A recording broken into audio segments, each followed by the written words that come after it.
Okey. So kita pergi untuk chapter 3 ni, Pile Foundation. Okey. Kita lihat balik apa yang kita dah discuss sebelum ni. Okey. Untuk Pile Foundation, on the theoretical background, Pile Foundation are normally selected if shallow foundation are geotechnically unable to support loads from superstructure. Okey. Tekan bahawa kalau loads yang ditanggung oleh superstructure shallow foundation yang diberikan oleh superstructure tak mampu ditanggung oleh shallow foundation, maka tak ada cara lain adalah dengan menggunakan pile foundation. Okay. In addition to carry vertical compression load, pile are used to resist uplift and horizontal loads. Okay, ini adalah kelebihan yang ada pada pile foundation, yang mana dia boleh mampu untuk menahan daripada uplift loads, iaitu kalau contoh kalau ada angin yang kuat yang menolak mana-mana superstructure, so benda tu akan diresist oleh pile yang dinamakan sebagai uplift punya force. Okay. Dia tak susah untuk dia tak akan memberikan daya angkat kepada superstructure tersebut. Okey, dan sama, jika benda tu berlaku, dia akan ada menyebabkan berlakunya horizontal load. So pile foundation mampu untuk cater this horizontal loads. Okey. Cuma kita tak discuss on horizontal load untuk this chapter. Kita hanya discuss untuk bearing capacity dengan resist upload. Okay. So resist upload ni dia akan bergantung kepada berat pile juga. Okay. Selain pada skin friction yang ada pada pile. Okay. A total load is carried by a pile either through end bearing, skin friction or both end bearing and skin friction. Okay, kita dah bincang on failure mechanism yang ada dalam pile. Okay, dia ada end bearing dan skin friction. Okay. Jika dia rest on hard layer, so dominant akan diberikan oleh end bearing. Okay, kalau dia adalah floating type yang mana dia tak rest on hard layer, so skin friction lebih dominant. Tetapi dia perlu diambil kira juga end bearing punya effect. Okay. Generally, an end bearing pile is a pile with its tip rest on rock or hard soil, whereas a pile is categorized as friction if the entire length of the pile is embedded in soft or weak soil. Okay, so yang saya ulang balik. Okay, the equation static, kita ada dua equation yang akan kita gunakan. Yang pertama, static formula. Static formula ni based on skin friction dan end bearing pada formula 3.1 tersebut to determine the geotechnical capacity of the pile. Okay, dan satu lagi iaitu dynamic formula yang dikeluarkan oleh Haley. Yang itu dia akan menggunakan dynamic punya calculation yang normally datang daripada sewaktu pile tersebut dikenakan hentakan ataupun span pile tersebut dikenakan hammer drop. Okay, yang itu kita akan tengok juga. Okay, so 3.1 kita dah discuss sebelum ni, dia ada end bearing dan shaft resistant. Okay, so kita ada dua keadaan yang mana dalam keadaan clay, okay, dan dalam keadaan sand. Yang ini kita akan pergi nanti dalam contoh-contoh dalam buku ini. Okay. So yang ini kita dah discuss sebelum ni dalam slide yang saya bagi. Okay. Okay. So dia berilah notation tersebut NC, CU, AB, P, delta L, alpha. Yang ini kita akan discuss nantilah. Sebab yang ini baik tengok contoh kalau tak ambil masa. Nak terang satu-satu. Q, NQ, ABP, delta L, K. Okay, K ni bergantung kepada type of installation. Okay. Kalau bore pile, ada K untuk bore pile, K untuk displacement pile kalau kita menggunakan low ataupun high. Okay. So K0 ni kita ambil daripada coefficient of lateral earth pressure at rest yang kita dah belajar waktu geoteknik 1. Okay. Delta adalah interface friction angle between soil and pile. Okay. Effective vertical stress at the depth of interest. Okay. Sebelum tu saya dah terangkan, saya ada sentuh sedikit lah, tapi saya tak bagi contoh lagi. Yang mana effective stress at the depth of interest ni dia ada maximum value untuk sand. So maknanya dia kalau effective length dia hanya boleh pergi sampai 15D. Okay. Then we may assume it is constant thereafter. Selepas tu dia akan jadi constant. Okay. Nanti saya terangkan lagi dalam contoh. Tapi awak kena note ni bahawa yang ini adalah calculation untuk sand. Okay. So ini adalah based on what we call as soil properties, iaitu C dan phi value. Okay. Walau bagaimanapun ada kaedah lain yang dia menggunakan SPT. Okay. So SPT ni normally kita calculate based on didapatkan based on daripada SPT punya test di waktu kita buat soil investigation ataupun SI.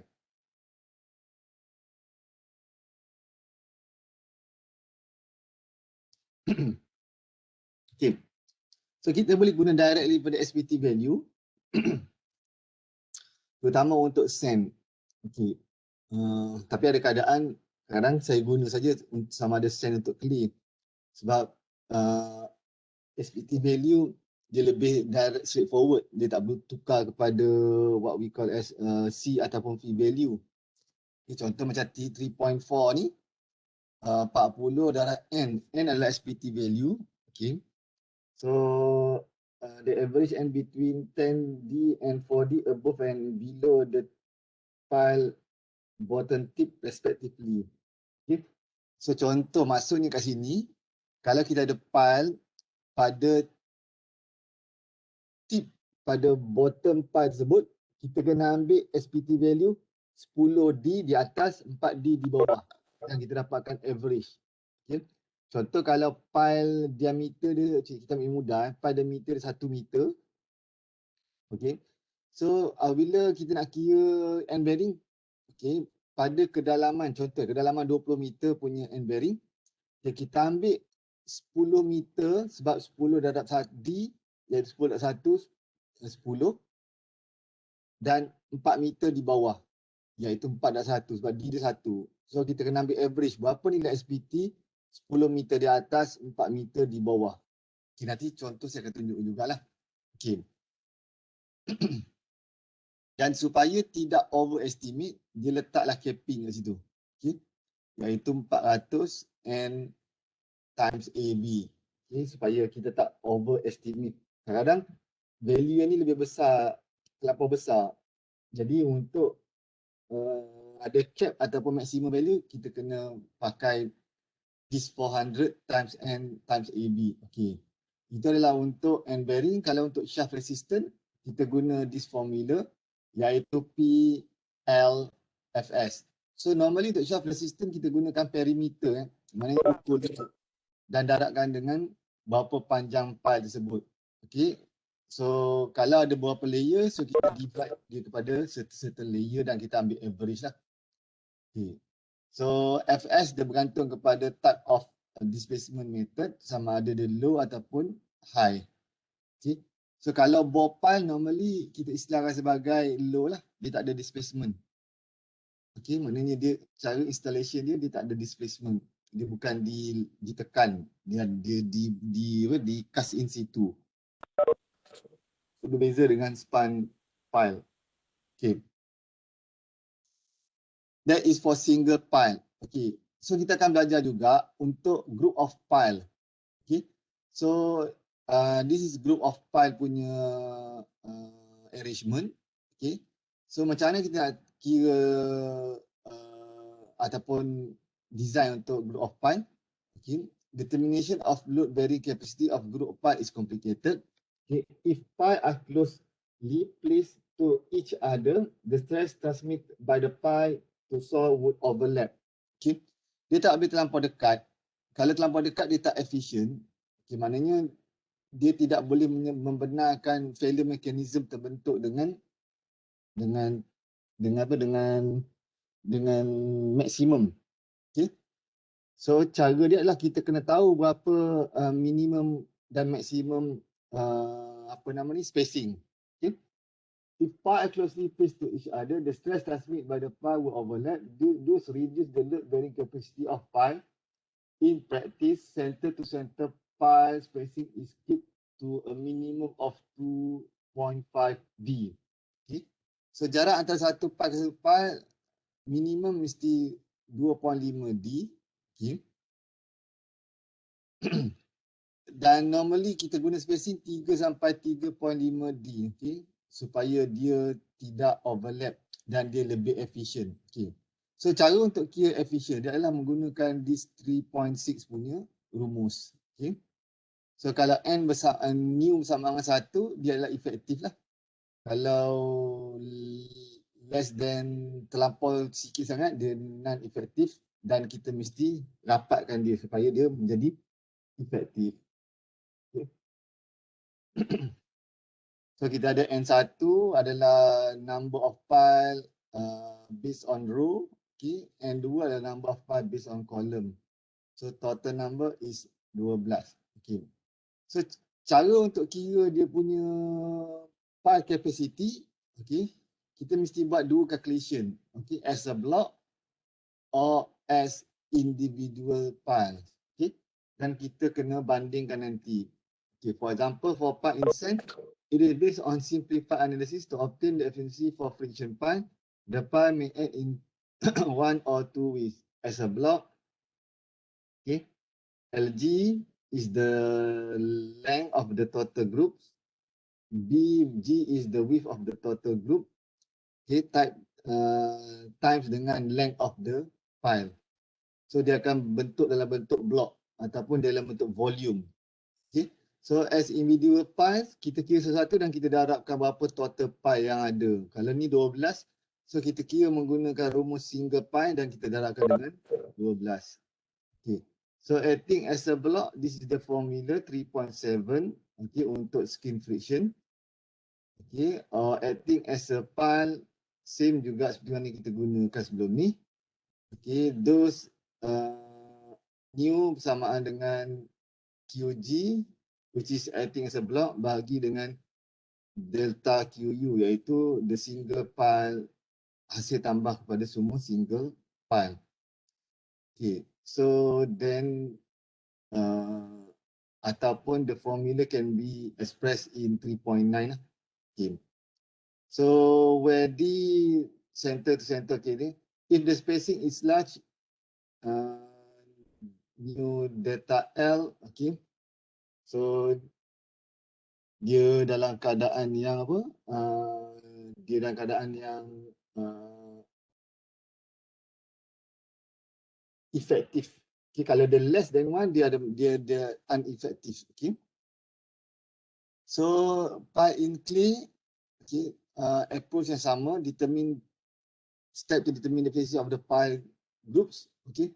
Sama juga menggunakan konsep of acting as a block or acting as a single pile. Okay. Okay, so segala rumus yang ada, contoh for example alpha ni, kita akan refer kepada appendix dalam figure 2. Okay. Okay. So that is for group of pile. Okay.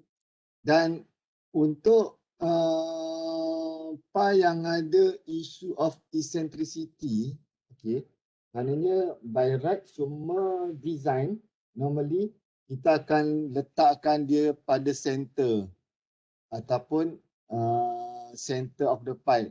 Normally kat sini lah, kat sini. Tetapi dalam keadaan kalau kita perlu shiftkan dia punya column, okay, ataupun load, okay, so kita kena kira dia punya what we call as dia punya eccentricity effect. Okay. So this eccentricity effect akan mempengaruhi nilai bearing capacity yang mampu ditanggung oleh pile tersebut. Okay. Yang itu kita akan go through dan contoh yang ada dalam buku Dr. Kamarudin juga. Okay. So dynamic formula. Okay. So dynamic formula yang saya terangkan sebelum ni dia menggunakan Healy punya methods. Okay.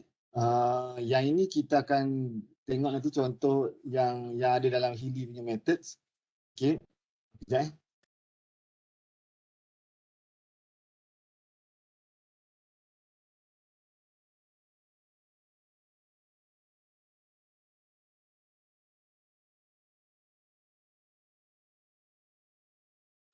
Okay.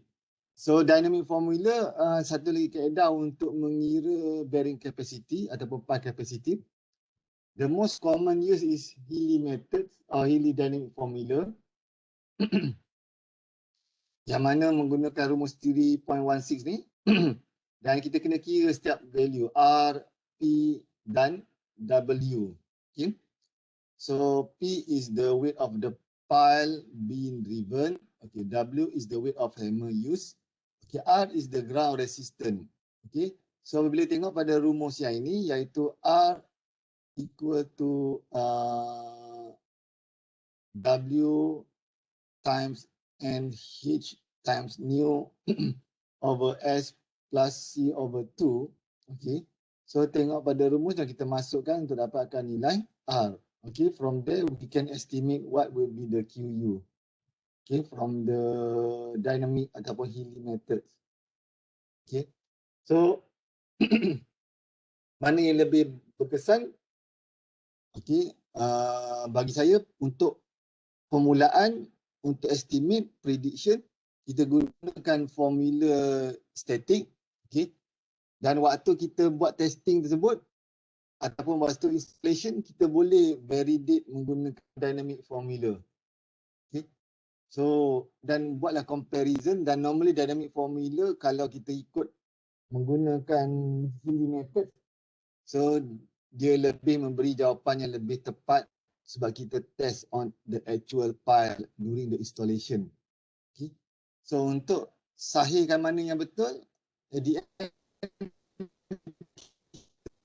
kita test sama ada menggunakan PDA yang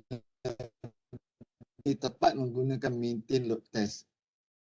Atas yang kita dah kira. Okay. Okay. Okay, normally untuk allowable loads, kita mesti bagikan dengan factor safety, iaitu QU bagikan dengan factor safety iaitu 2.5. Okay. So the static and the dynamic formula are used to estimate the technical capacity of a pile. In order to validate the design, pile test must be performed. Okay. Ini saya cakap tu. In most cases, not design of the pile foundation. At the end, kita monitor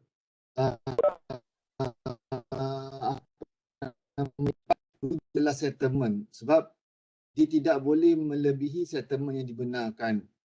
Contoh 25 mm lah settlement yang dibenarkan bagi sebuah bangunan. Jadi kalau dia boleh tanggung beban pun tapi dia boleh settle lebih pada 25, maka kita mesti mengurangkan loads yang akan dikenakan ke atas pile tersebut. Okay. So kita mesti revise the design. Okay. Sebab dia telah melebihi daripada allowable settlement. Okay. So itu sedikit mengenai chapter 3. Okay. Kita pergi kepada contoh. Kita ada beberapa contoh. 1, 2, 3, 4, 5, 6 tak salah. 6, 7. 7, 8. Okay. 8. Kita cuba habiskan sebelum sebelah. Okay, tapi ada soalan boleh tanya. Jangan diam. Dan janganlah santai sangat. Saya tengok anak saya belajar pun dia duduk, dia baring. Cikgu tengah mengajar pun dia baring. Jadi saya tegur lah tapi memang penat pun, saya tahu. Okay. Okay. So kita ambil contoh yang pertama. Okay, mungkin pada contoh ketiga kita break kejap dan kita sambung balik. Okay. So a 12 meter long of 300 times 300 millimeter precast concrete pile was driven through a homogeneous sand layer. Okay. So the internal friction angle and unit weight were 35 and 17 kilonewton per meter cube respectively. Based on the site investigation report, the average SPT within the vicinity of the pile tip was 15. Okay, calculate the end bearing of the pile using both Meyerhof and SPT end methods.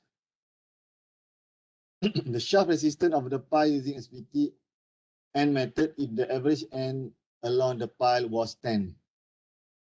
Okay. So apa perlu kita buat adalah untuk mengira berapa capacity of the pile. Yang pertama end bearing dan yang kedua adalah shaft resistance. Okay. So for the end bearing, okay, kita menggunakan equation 3.3 dalam contoh Dr. Kamarudin. Okay. This is the end bearing formula. Okay. Dalam kes yang ini, dia nyatakan bahawa di dalam keadaan ataupun dalam sand layer. Okay. So the internal friction angle and unit weight were 35 and 17. Okay, kita akan refer kepada apa nama ni sand punya equation. So dia dah bagi nilai friction angle 35 Okay. So first kita gunakan Meyerhof, second kita gunakan SPT. Okay. So kalau menggunakan Meyerhof, okay, this is the equation. Dan Meyerhof pun ada juga dia punya apa maximum value supaya dia tidak terlampau over design. Okay. So nak tak nak kita mesti kira kedua-dua value dan kita buat perbandingan. Jika dia melebihi pada capping yang dibenarkan, kita guna value 50 NQ tangent phi AB ni. Okay, kalau dia kurang, so kita menggunakan this value. Okay. So first, NQ perlu kita dapatkan berapa nilai dia based on figure 1 in appendix 5 foundation. So awak tengok buku appendix, berapa tu 35 Okay, berapa nilai NQ? So tengok kat appendix 35. 35. Okay, 35. Okay, wow. Okay. So internal friction angle 35. Okay, the NQ value which is the dash line, okay, naik ke atas dan dia estimate lebih kurang 130 sebab dia adalah log punya scale pada y axis. So 100 ni 200, so 130. Okay. So awak mesti refer juga kepada apa nama ni buku Dr. Kamarul appendix tu, okay, untuk dapatkan nilai NQ.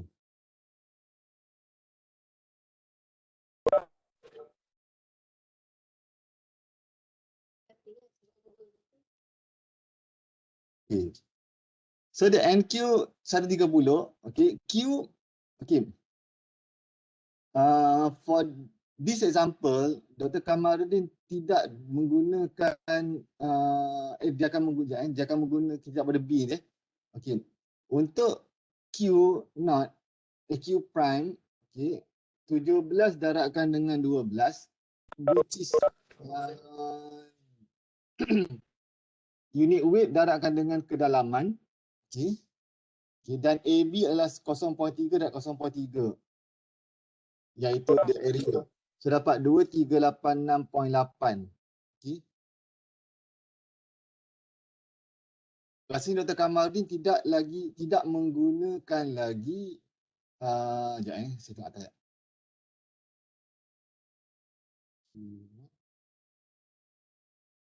Okay, belum.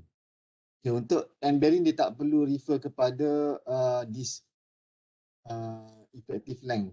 Itu adalah untuk effective vertical stress. Okay, tak apa. Okay. So dia dapat 2386.8. Okay. Itu adalah untuk QB. So the next task adalah untuk bandingkan dengan limit yang dicadangkan oleh Meyerhoff sendiri, iaitu 50 NQ tangent phi AB. Okay, berapa nilai value yang dapat? Okay, note that the value of the merit increase with that, which becomes excessively too large. Okay, kejap.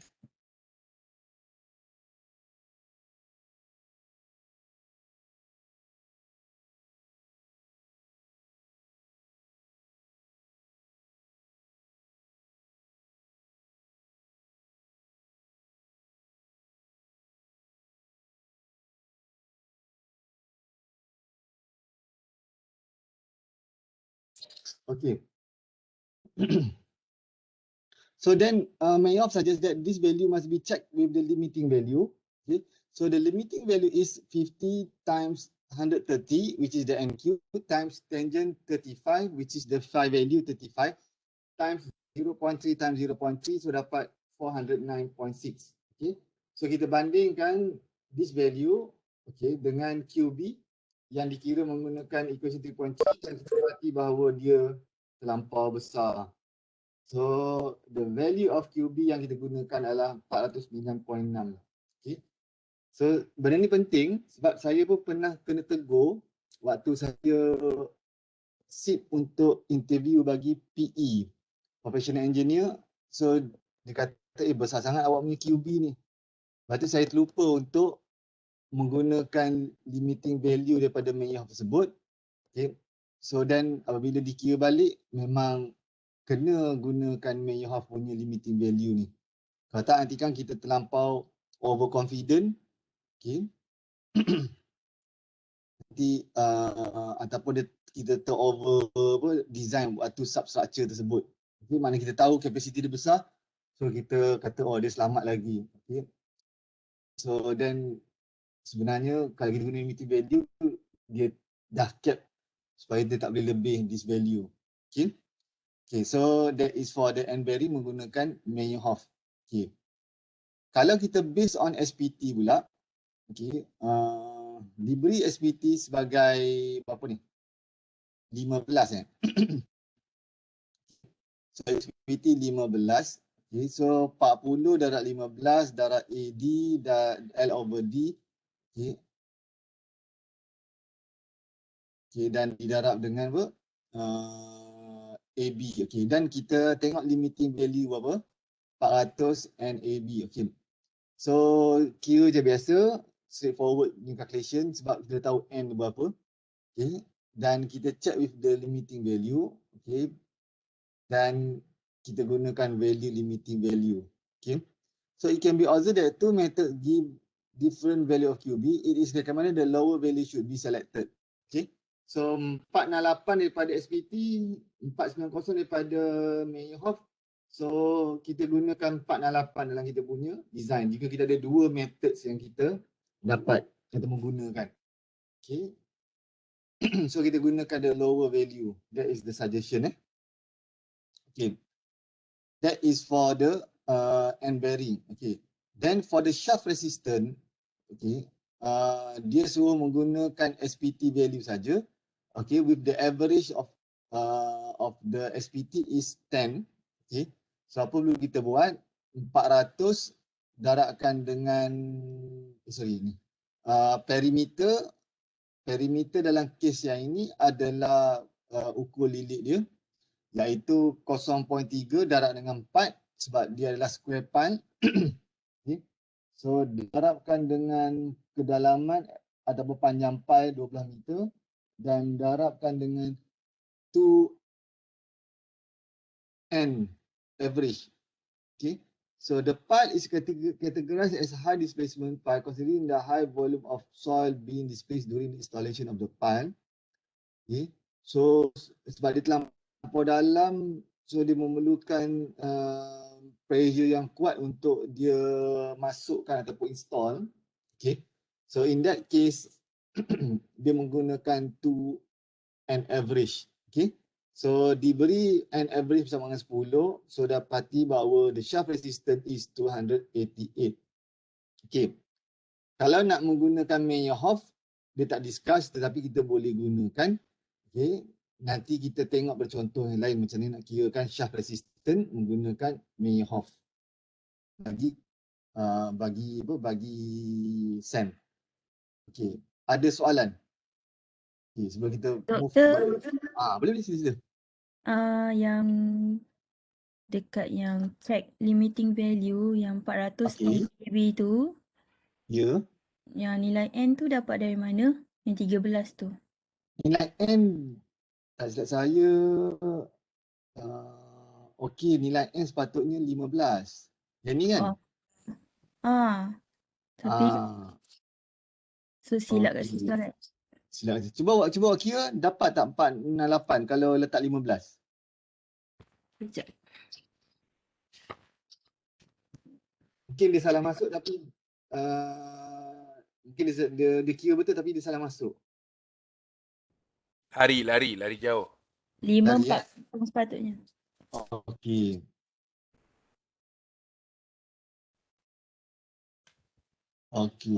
Okey. So kalau kita letak yang ni je lah. Sepatutnya dia mesti sama dengan ni. Betul tak? Ni 15. Ni pun mesti 15 kan? Betul. So awak ubahlah 15. Apa jawapan dia? 540. 540. So ni pun akan jadi 540 juga. Okay, tapi sebelum tu saya tanda dulu. Tanda merah. Okay, thank you. Okay. Terima kasih. Okay, 13. Okay, ada lagi?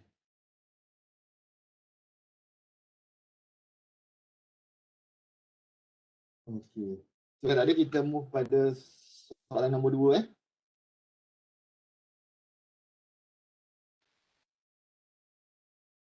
Esok cuti kan esok?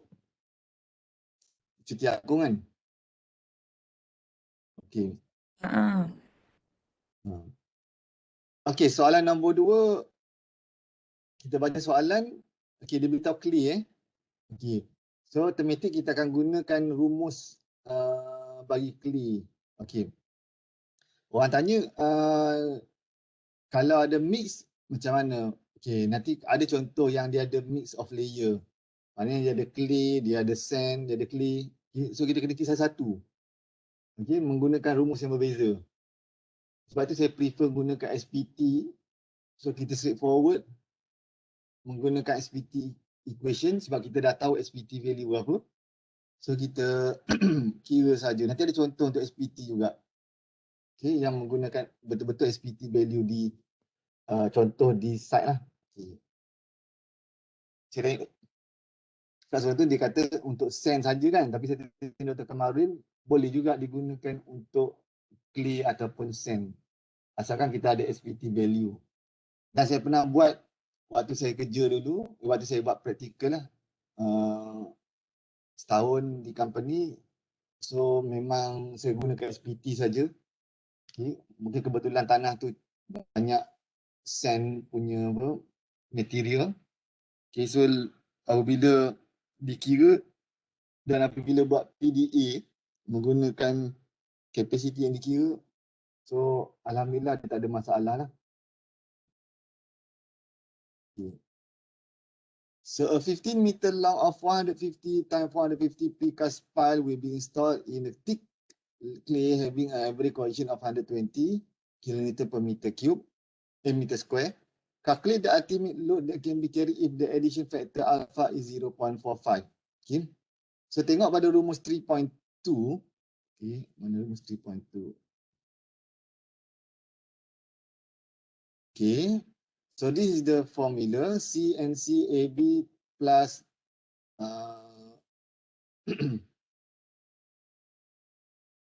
total of P perimeter delta L alpha CU. Okay.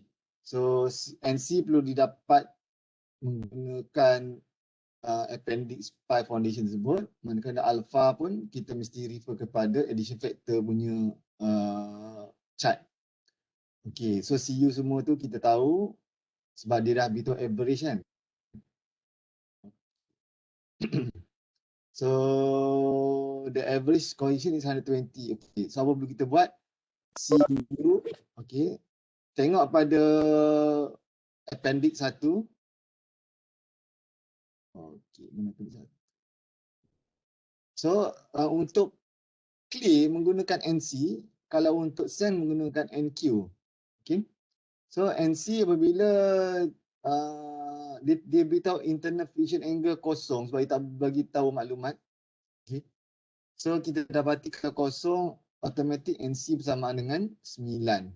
Okay. Manakala untuk addition factor, okay, cohesion value 120. Okay. So kita ambil the average, which is the solid line. Okay. So dapatkan berapa nilai addition factor, lebih kurang 120 tak saya. Okay. Sebab cohesion factor kita lebih 120 guna, so lebih kurang 0.4 something. Okay, dan tengok pada contoh. Sebab kita punya CU sama dengan 120.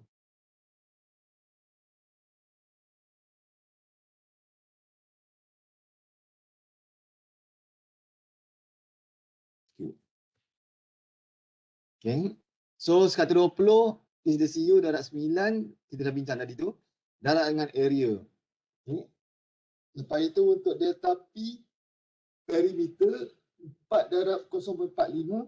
Okay. Panjang pi tersebut 15. Okay. Dan alpha 0.45, saya dah bilang tadi, apabila kita gunakan CU, kita dapati bahawa dia punya alpha 0.45 times dengan CU 120. So value dia 1677. Okay. Okay. So kalau awak nak check on limiting value, saya rasa yang ini refer kepada sand. Okay, sebab dia ada NQ. NQ bukan untuk clay. So clay so far tak ada limiting value. Okay. So kita dapati bahawa kapasiti dia adalah 1677. Okay. So dekat sini saya nampak end bearing mainkan peranan.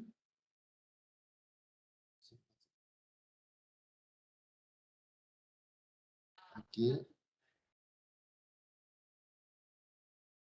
Ataupun lebih kurang sama saja, dua-dua mainkan peranan.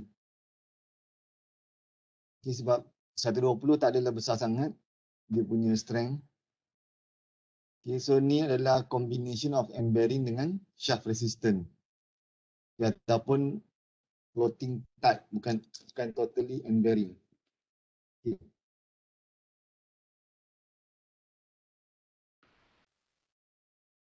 Okay, ada soalan?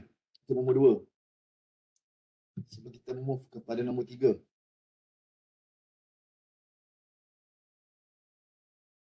Boleh? Ada soalan? Tak ada. Okay. Okay, nombor 3.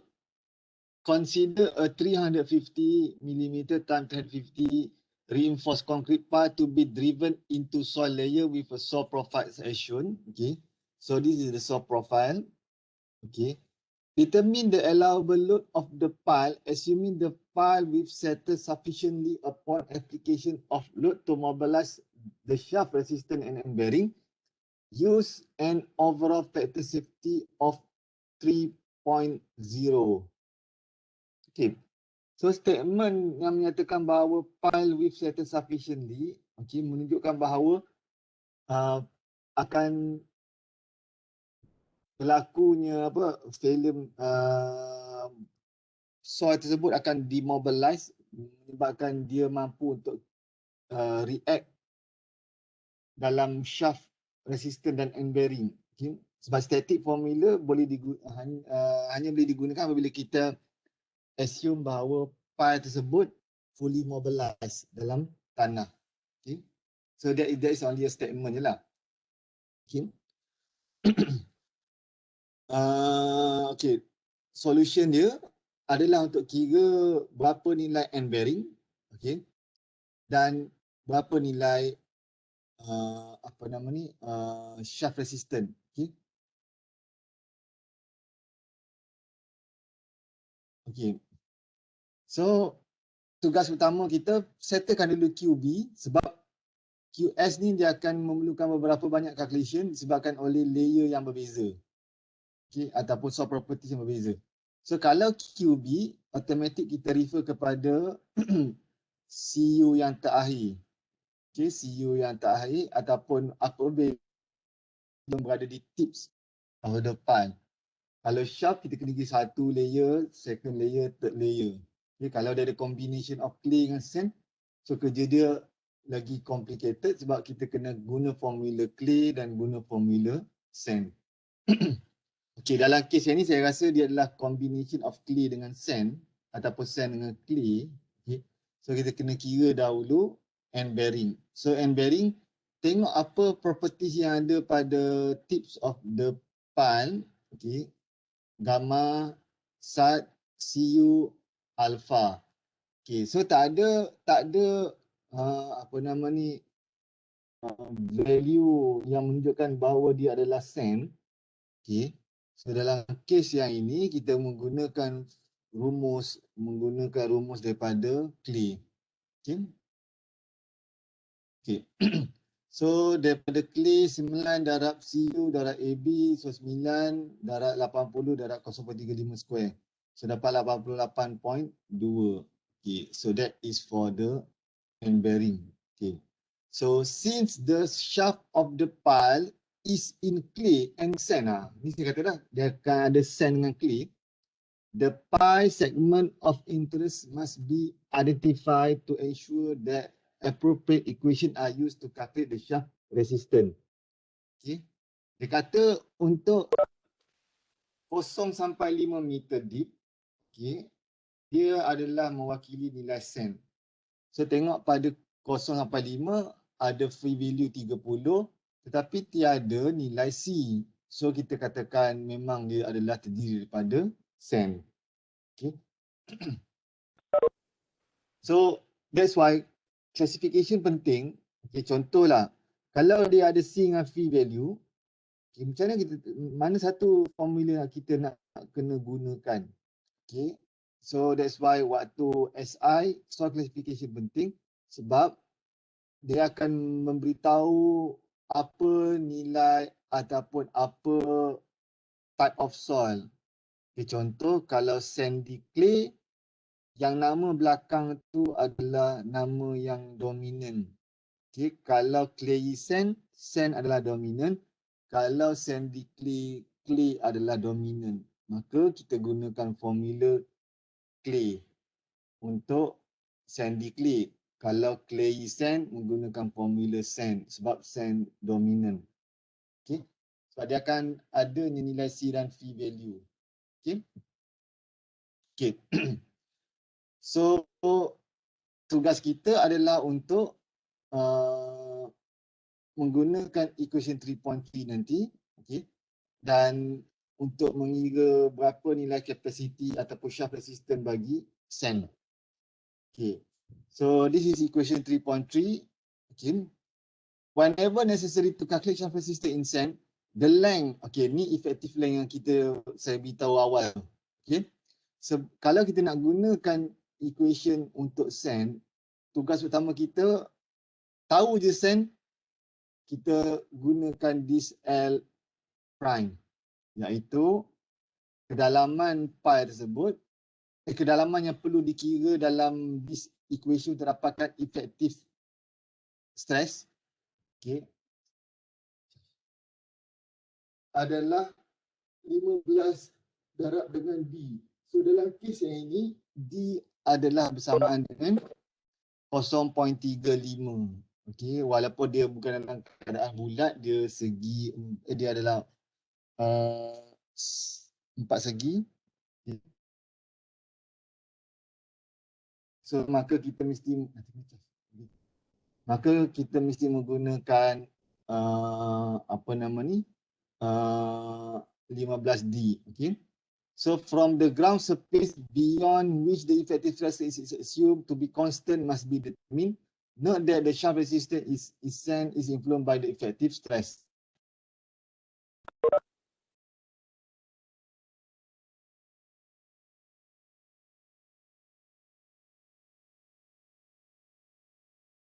Okay.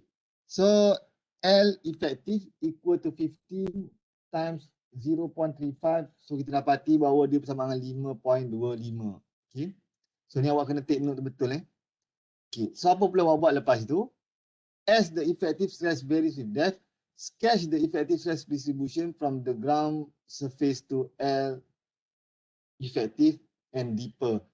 In these particular problems, L effective is 5.25 is greater than the thickness of the sand layer, which is 5 meter. Hence, the effective stress should be calculated up to 5 meter only, beyond which the effective stress has not influence on the shaft assisted incline. Okay. Dia beritahu bahawa L effective dia 5.25. Okay. Dan thickness of the sand adalah 5 meter saja. So kalau kita gunakan approach L effective lebih pada 0.25, dia bukan equation ataupun calculation untuk sand. Dia adalah shaft resistant untuk clay. Okay. So kita plotkan sampai 5 saja dan kita biarkan dia constant. Okay, sebab lepas tu clay tak akan menggunakan this approach. Okay. So seperti biasalah effective stress punya diagram awak pun dah belajar dalam teknik 1. Okay.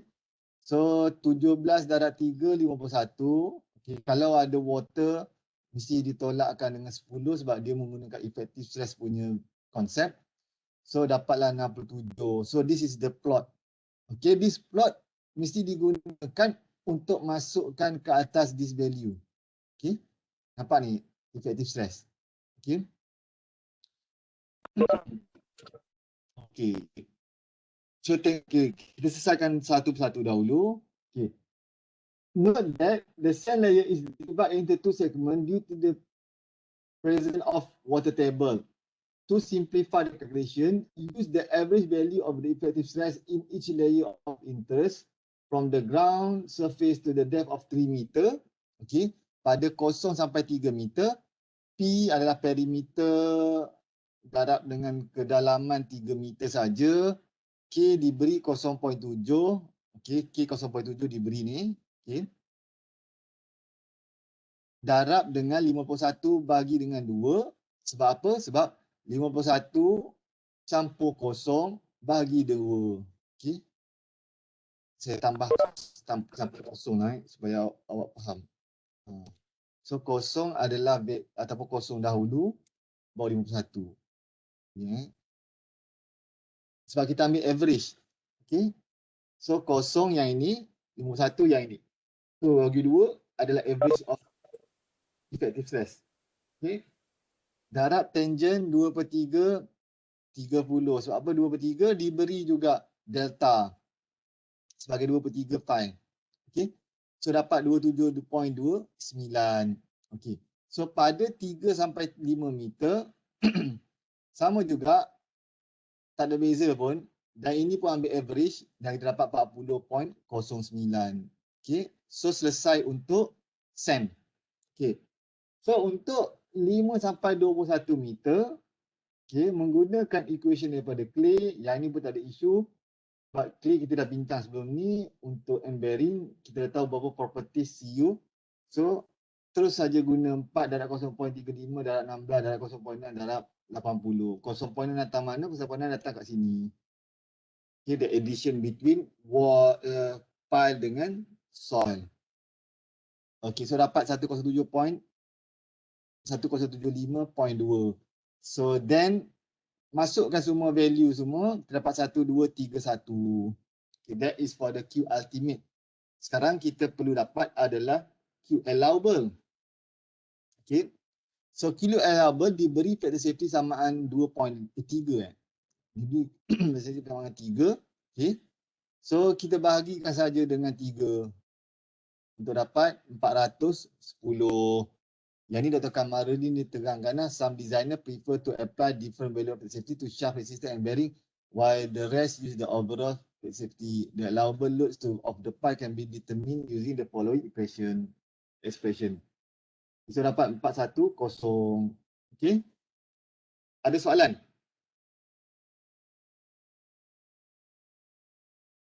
Sebelum kita move pada contoh nombor 4, lepas tu kita rehat sekejap.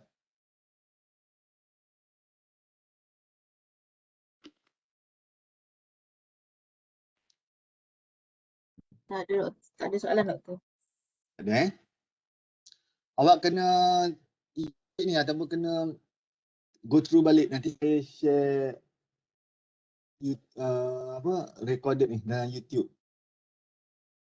Okay, yang lepas saya tak share sebab saya lupa. Bukan saya work from home ni masalah internet juga.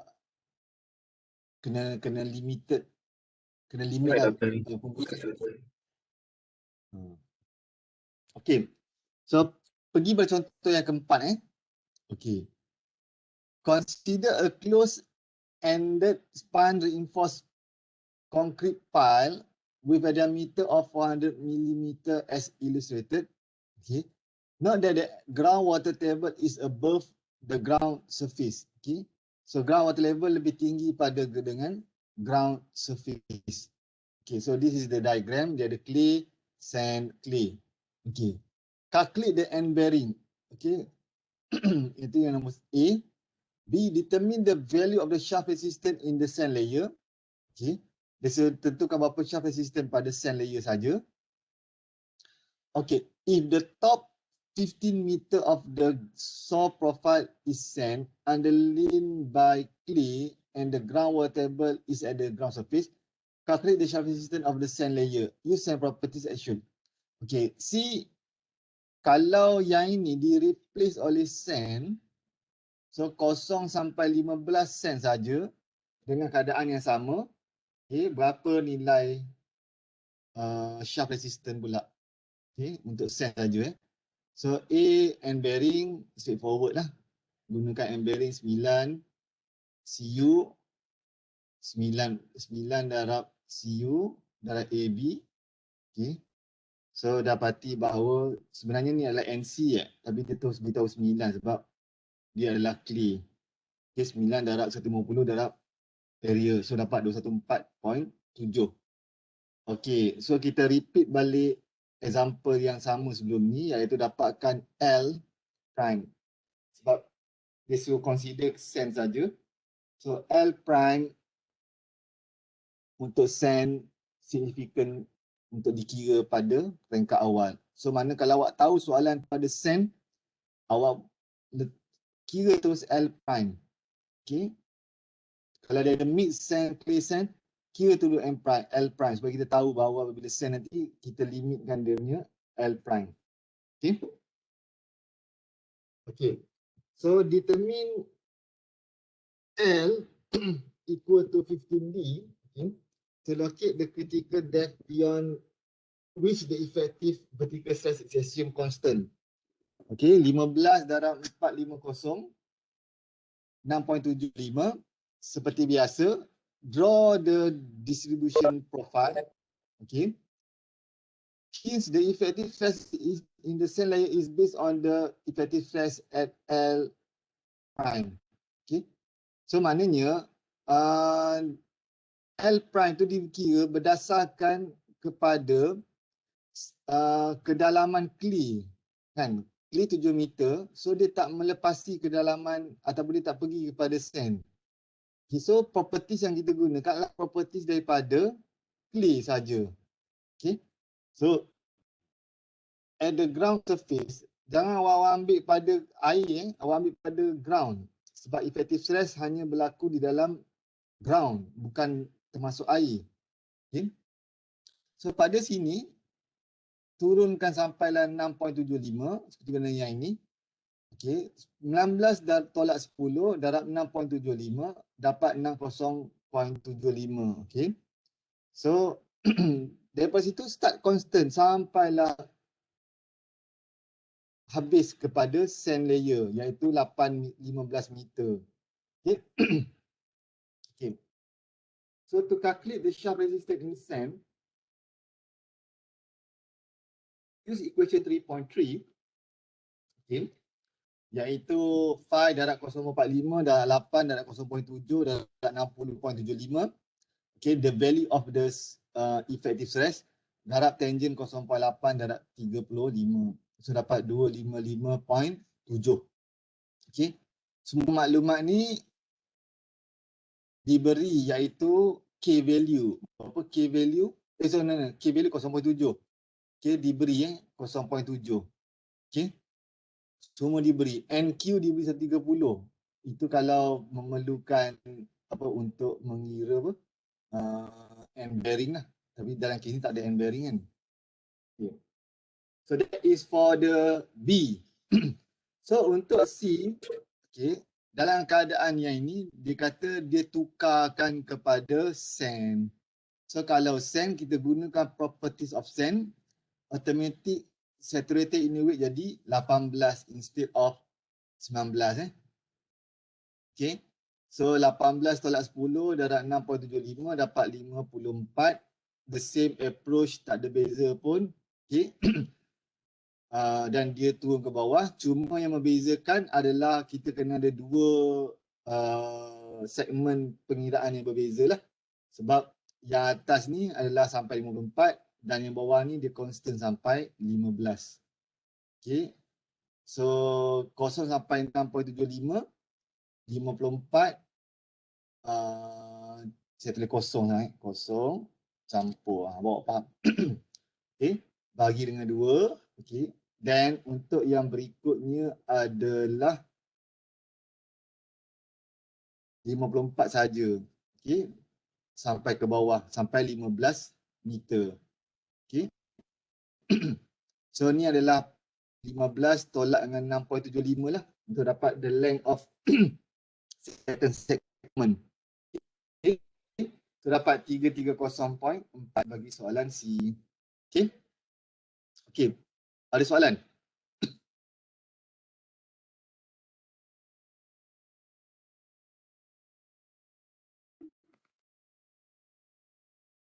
Ada soalan? Ada doktor. Okay. Okay, tak apa, kita rehat 15 minit dulu. 9.45 kita sambung balik. Okay. Untuk kita pergi pada contoh nombor 5. Okay. Kalau awak ada masa untuk revise balik 1 sampai 4 tu, okay, sebelum kita mula contoh nombor 5, awak boleh tanya soalan ni. Okay. So kita rehat dahulu